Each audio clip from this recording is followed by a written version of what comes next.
Hello everyone! Kumusta po kayong lahat? For today's video, tayo po ay samahan niyo ako. Kakain po tayo ng dragon fruit. So, bago tayo mag-live, kasi late na akong kumain kanina, around 5. So, hindi na ako kakain ng kanin. Na lang kakainin natin bago tayo mag-live. Okay? So, ayan, kumakain ba kayo nito? Meron nakakila. Si ating Chinita. Shout out to you, ating Chinita. Ayan niya kumain nito. Kapag may bunga yung dragon fruit dyan sa bakod niya, binibigay niya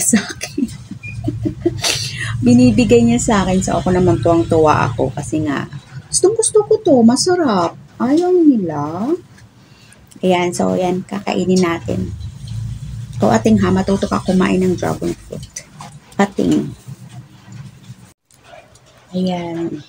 Dalawang dragon fruits and meron tayong dalawang avocado. Ayan, meron tayong dalawang avocado. Parang ano na siya, parang kailangan na natin siyang kainin kasi parang hinog na rin siya.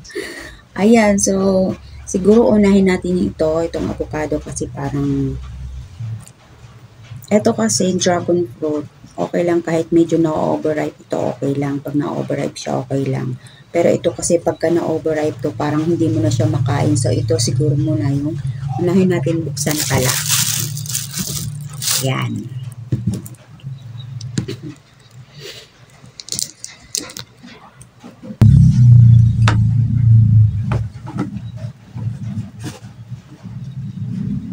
Oh.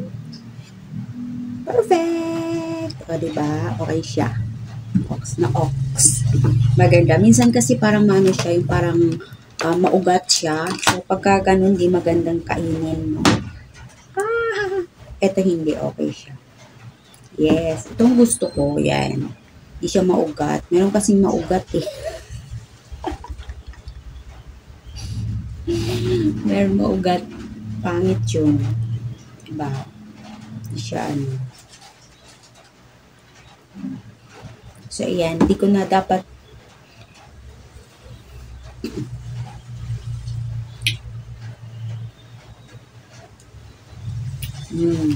masarap.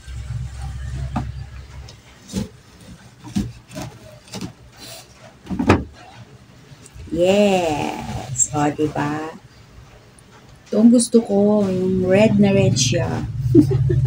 Meron namang white. White siya. Meron din parang iba-ibang kulay nito eh. Pero ito talaga gusto ko. May pagka-red.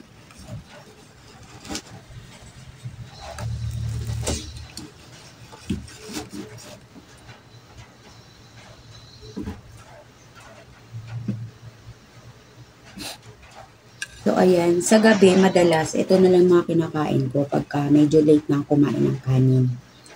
Ito na yung mga kinakain ko.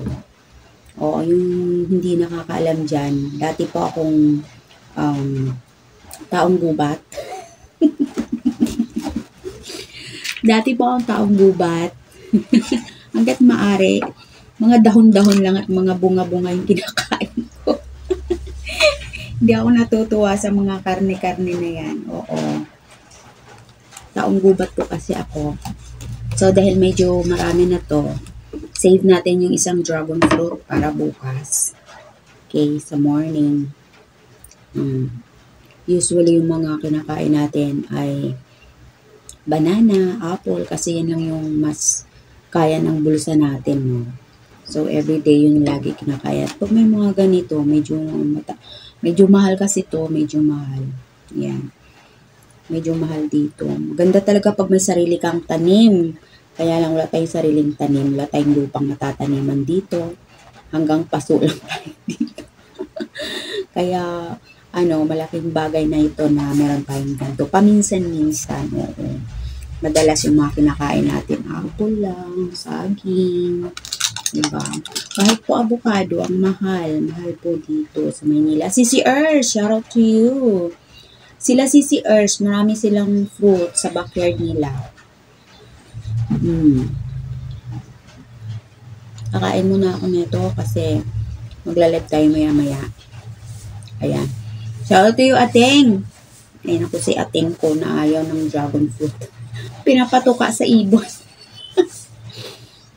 May dragon fruit po dun sa bakod nila, sa likod ng bahay nila, sila ni Ating Chinita.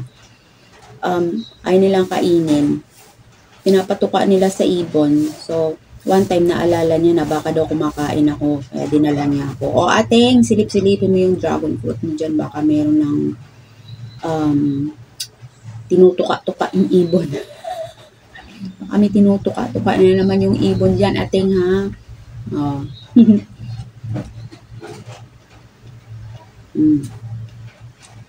Matamis siya. Minsan kasi hindi matamis. Minsan medyo matabang, pero ito medyo matamis-tamis to. Okay na to. Sarap. Dragon fruit is rich siya sa fiber, so good for the health. At ganun lang ako kumain.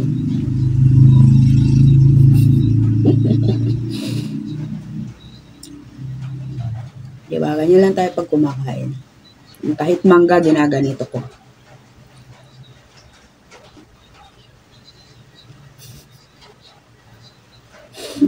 Nagtitipid. Nagtitipid tayo ng hugasan sa bayan. Alam mo yung bahay namin, parang kantin to. Kung sino yung gutom kakain. Kaya yung oras ng kain namin, wala sa tamang oras. Yung oras ng kain namin wala sa tamang oras. True, totoo. Pag gutom ka, kain ka. Pag di ka gutom, bahala ka kung di ka kakain. Kanya-kanya din kami ng hugas dito. Wala naman kasi maliit dito sa amin. Tanda na kami. O kanya-kanya kaming hugas.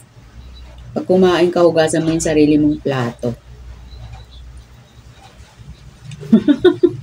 May ganun yun.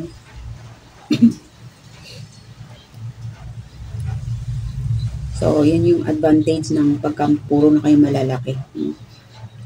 Wala nang turuan kung sino maghuhugas, sino magliligpit. Bawat gamit mo, ligpit mo. Diba? Tayo, dahil naghahabol tayo ng oras. At magwawalwal pa tayo, ayan. Pagkahiwa, ngat-ngatin na agad. Ngat-ngatin na agad. Abay, gano'n yung ngat-ngatin. Parang aso lang. Girl Scout tayo, guys. Sanayin tayo sa mga ganito.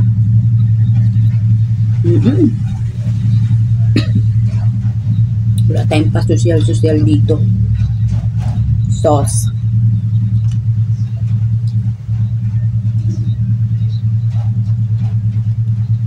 Maraming ayaw kumain ng dragon fruit kasi nga daw parang maaligas-gas. Yung maliliit na buto. Ayaw nila. Kung naman gusto ko yung nilalaro yung pagka ngumunguya ka parang may naririnig. Pag ngumunguya ka parang may naririnig ka, diba? Yummy.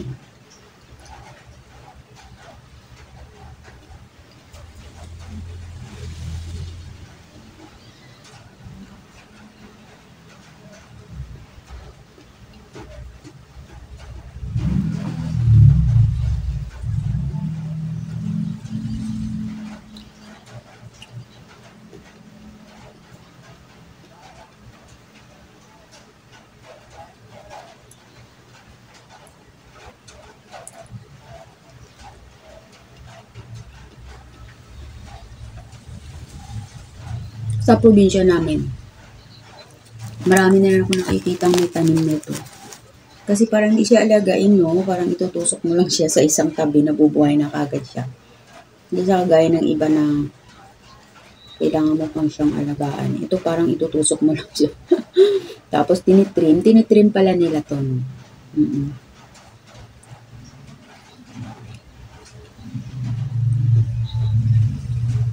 O, diba? Mga ganito lang po yung ano. Pagka po ako dumalaw sa bahay nyo, huwag kayong matakot or huwag kayong mag-isip Kung ano ipapakain nyo sa akin. Mga dahon-dahon lang po, tsaka mga bunga-bunga. Wala na pong problema. Naalala ko kasi, one time pumunta kami ng Nueva Ecija. Naalala ko na sa Laur, Nueva Ecija. Grabe, nag-iisip ako ano daw ipapakain. Ang dami-dami nilang gulay sa backyard.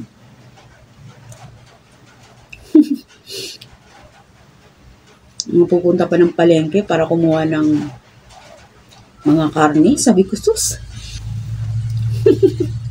Sabi ko, down-down lang sa akin. Masaya na ako.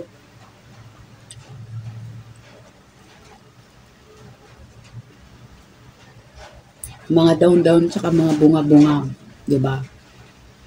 Siguro sa past life ko, isa akong unggoy. Unggoy! Isa akong unggoy, isa akong uod, isa akong ibon. Alin doon? Kasi mga kinakain ko, mga pagkain, pagkain gubat, pagkain, lang talaga, as in. Sarap. Ayoko na sa lagyan ng gatas. Yung iba naglalagay ng gatas, naglalagay ng asukal. Ayoko na mga ganun. Gusto ko yung malalasahan ko siya, yung totoong lasa niya, kung ano siya. Oh. Original. Sabi ka. May original pang nalalaman.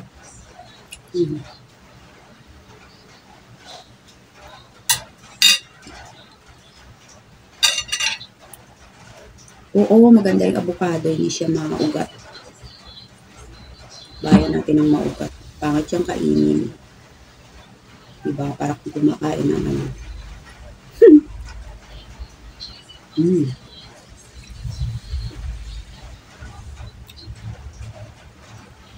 Usually talaga pag ganito, avocado masarap. Merong red, purple, at saka yung green. Yan. Ito maganda.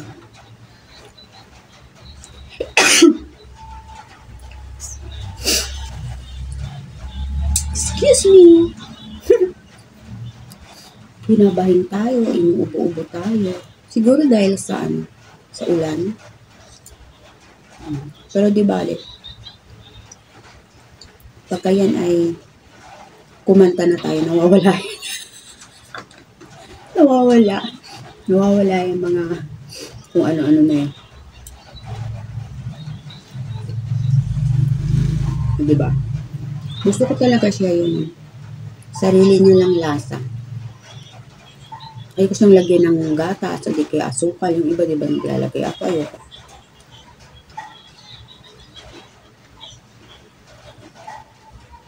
Naglalagay lang ako pagka isi-shake ko siya, ganyan.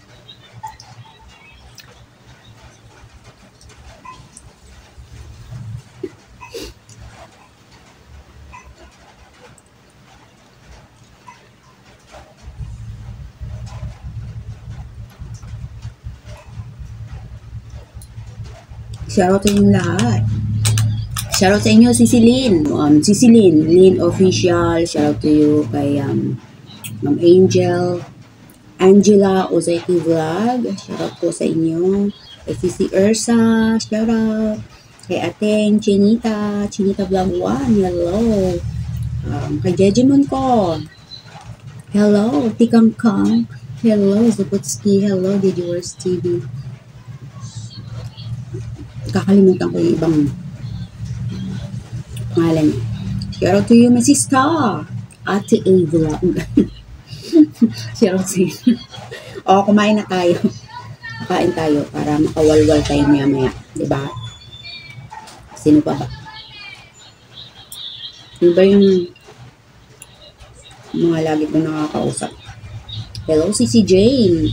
Sisi Jane naman, sinishake niya tong avocado. Sisi Jane, hindi naaabot ko sa shake. Kinakain ko na siya. Shoutout to you, Miss Sisi Jane. Sisi Jane kung tawag dito. masipag yan kapag nasa live. Kaya lang kasi ngayon lately, parang nagluko yung kanilang net. Kaya bibihira na lang siya sa mga live. Shout out to you, Sisi Jane. Hello, Kuya Matsuki TV. Shout out to you. And of course, may Sisi Irene. Sisi. Hello, shout out to you. Alam na this. Sino pa ba? Shout out sa lahat ng mga, shout out sa lahat ng mga friends natin dyan. Thank you so much po sa inyong support. Sa lahat po ng mga pumapasok sa aking live. Every night, 7 p.m. Maraming salamat po sa mga dumadaan dyan, sa mga tumutusok. Sa lahat ng nagtatamsak. Thank you so much. And maraming salamat po sa inyo.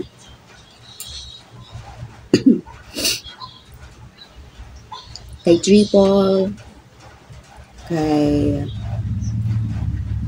Alam mo yung mga ganyan, blanco talaga utak ko as in.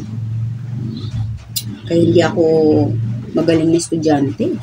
Lagi ako nabablock, lagi ako na may mental block. Nakakaloka. Kaya hindi tayo magaling na estudyante. Shoutout sa inyong lahat. So, uubusin ko na po ito. Uubusin ko na po ito ha, para makagora na tayo sa ating live. Diba? Diyan lang kayo, abangan nyo. See you later. Ang takaw ko.